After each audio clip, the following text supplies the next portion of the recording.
Hello students. Yesterday we learned about lesson number 7, that is food for all. From that we learned how to protect our crop and then how to protect our store grain in the home. So there are different ways of storing the grains in the home, or we can use different things to store or to protect our grain from the insect effect. आपण वेगवेगळ्या कीटकांपासून आपल्या धान्याचं संरक्षण किंवा protect करण्यासाठी वेगवेगळ्या गोष्टी यूज करतो, just like a neem leaves, then chemicals, then we are already storing that grain on a dry and airy place to avoid the effect of fungus formation.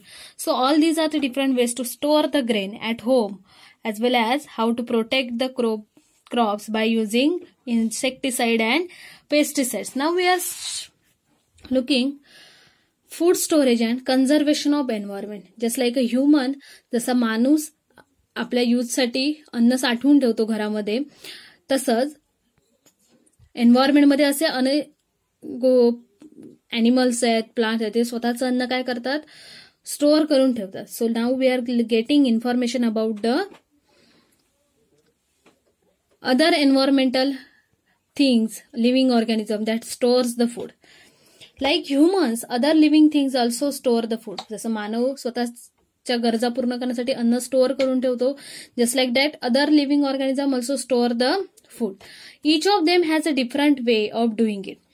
आपण काय करतो, शेतातील जे धान्य आहे ते असं गोण्यांमध्ये भरून ठेवतो, पण प्रत्येक ॲनिमलचा स्टोअर करून ठेवण्याचा पद्धत वेगवेगळी आहे. Different method is use. Insect like and store the food. बीज, insects like ants store foods. Bees collect the nectar from flowers and store it in a honeycomb in the form of a honey. मधमाशी काय करतात, जे nectar from the flowers म्हणजेच फुलांमधून जो मध मिळतो तो काय करतात, स्टोअर करून ठेवतात. कुठे, इन द हनीकॉम्ब. असं आपण जाळं बघितलं असणार, त्याच्यामध्ये ते स्टोअर करून ठेवतात in the form of a honey. मधाच्या रूपामध्ये जो त्यांना लिक्विड मिळतं कशातून, फ्लॉवर मधून, ते लिक्विड ते काय करून ठेवतात, स्टोअर करून ठेवतात in the form of honey. Squirrel store seeds. चिमण्या काय करतात, बियांच्या रूपामध्ये स्वतःकडे अन्न साठवून ठेवतात. Because these animals store food, it is available to them when they need it. त्यामुळे just like a ant, squirrel, then honeybees, they store their food because it is available them when they need it. आणि हे का store करू शकतात, का ठेवतात, कारण जेव्हा त्यांना गरज आहे त्यावेळी ते इझिली त्यांना मिळू शकतात, त्यासाठी ते स्टोअर करून ठेवतात. All the time plants are busy producing the food they need. And most important part of the field is food is what plant gives us a food. आपल्याला अन्न कुठून मिळतं, प्लांट कडून. So plants are busy in producing the food. Even so there are some plants that are store food. बघा, जरी या plant अन्न तयार करत असले तरी काही काही प्लांट्स असे आहेत जे स्वतःसाठी अन्न स्टोअर करून ठेवतात. Look at, now we are looking about that plants that store food for them. You are familiar with the bulbs of plants such as onion and garlic, tubers such as potato, ginger, etc. बघा, असे वेगवेगळे plants आहेत, just like onion, कांदा, लसूण, garlic म्हणजे लसूण, tubers such as potatoes, ginger, जे जमिनीखाली तयार होतात. हे जे जमिनीखाली उगवणारे जे प्लांट्स आहे ते काय करतात, स्वतःचं अन्न त्यांच्यामध्ये स्टोअर करून ठेवतात. ह्या भाज्यांमध्ये त्या प्लांटसाठी लागणारं अन्न काय असतं, स्टोअर केलेलं असतं. They are all parts of the stem of the plant. आणि हे सर्व कशाचे पार्ट आहेत, स्टेमचे पार्ट आहेत. And radish, sweet potatoes, beetroots are the parts of their plants. आणि हे माहिती आहेत, रॅडिश, स्वीट पोटॅटोज म्हणजेच रताळे, रॅडिश, मुळा, beetroot, beet are the roots of their plants. स्टेमचे कोणकोणते पार्ट आहेत जे अन्न स्टोअर करून ठेवतात, फूड स्टोअर करून ठेवतात. Onion, garlic, potato, ginger, they all are the part of stem. जे झाडाच्या स्टेमवरती असतात, अवेलेबल असतात, ते काय करतात, स्टोअर करून ठेवतात फूड. अँड रूटचे पार्ट कोणकोणते, radish, sweet potatoes, beetroot, all these are the form of root. हे एक मुळांचा प्रकार, मुळं आहेत ही भाज्यांची, झाडांची, आणि ते स्वतःचं अन्न त्याच्यामध्ये काय करून ठेवतात, store. These plant store food in their stem or roots.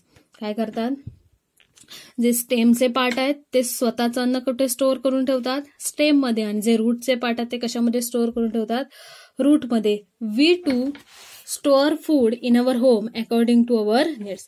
आपण पण काय करतो, आपल्या घरामध्ये अन्न कसं स्टोअर करून ठेवतो, जेवढी आपल्याला गरज आहे तेवढंच. In India, due to the improved methods of cultivation, we now produce plenty of food grains.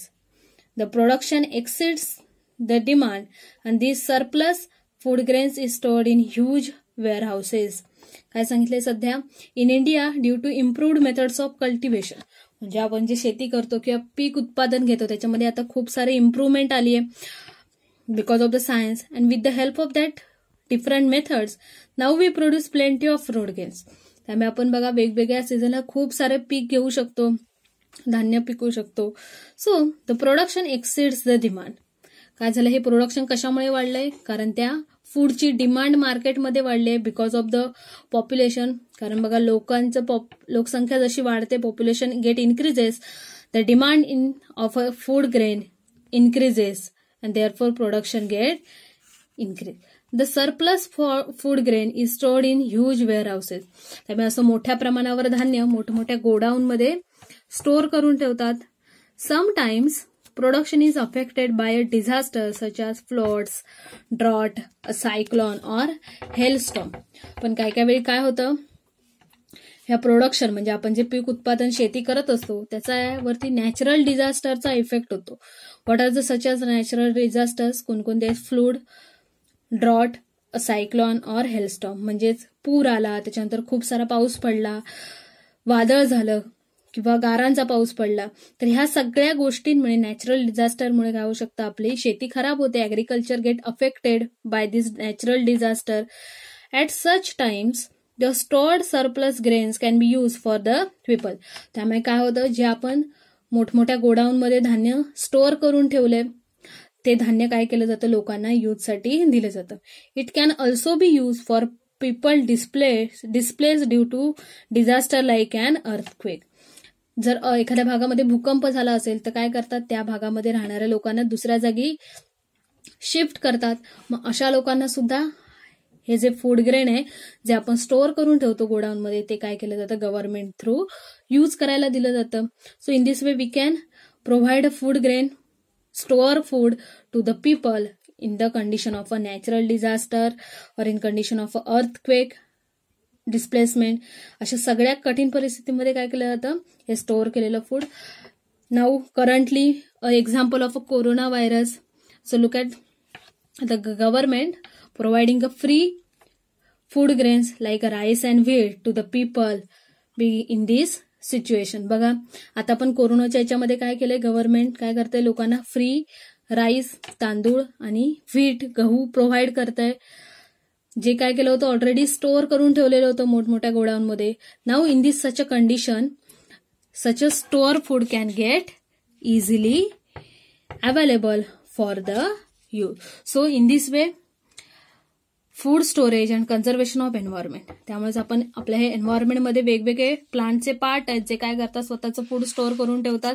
Just like different plants that stores the food, that is potato, ginger in the stem, sweet potatoes, beetroot, radish store their food in the root, and some of the animals store their food just like honeybees, then squirrel, then and they store their food.